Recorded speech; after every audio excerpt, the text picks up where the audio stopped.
Coach, obviously a far cry from last year with all the injuries you had, even in camp. Janari went down, and not long after that, Dylan went down. But just, your thoughts on that depth chart right now at safety and where you guys are.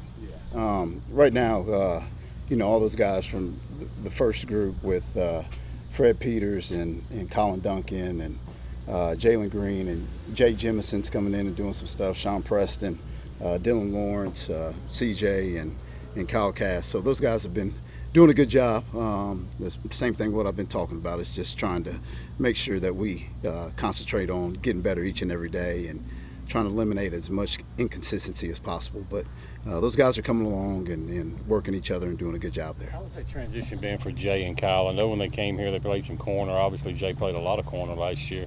How's that transition been for them to safety? It's been good. Always bringing the corner skills and being able to move in at safety always helps. Now it's just understanding formations and getting lined up with alignment is kind of the biggest thing that more teaching, and then after that it's just technique and just understanding the game as a whole. But they're hungry and those guys are motivated and they work with each other and are doing a good job. How rewarding was it to see some of your twos and threes make big plays in the stadium on Saturday? It was good. It was good. We've been that's been a point of emphasis, especially with those guys. If they want to step up on the field and move up the depth chart and be trusted to play, you got to produce. And so it was good to see Kyle Cass with a pick and returned it for a touchdown, and Dylan Lawrence. And so it's about confidence. And so doing that builds confidence, and hopefully we can get more.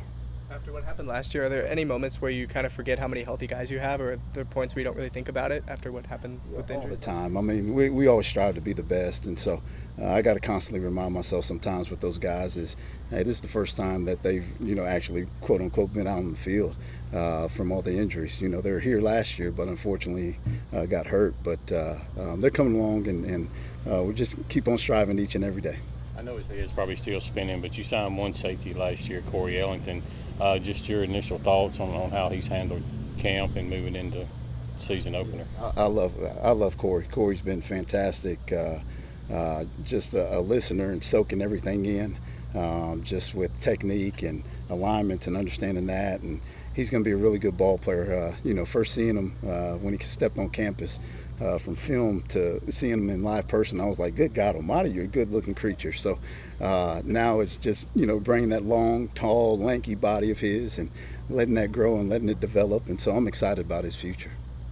As a coach, though, how exciting is it when you see you've got a message now to those first-teamers and say, hey, listen, if you don't press it, I got a guy back here, Dylan Lawrence, that's ready to step up and take a spot. I mean, does that enable you to kind of push those guys so they don't feel like they've made it? All the time. I mean, it's about competition. When we talk about life's about competition. If you want to be a CEO or the biggest guy on campus or whatever it is, it's something that you always got to compete, and it's a job interview each and every day. And if you don't want to come and work, then there's somebody behind you scratching at your heels right now. So it's been good, and it's been fierce competition from the start of camp all the way to now. And so we're going to put the best guys on the field, guys that are going to work hard and play hard. And so we like that daily competition.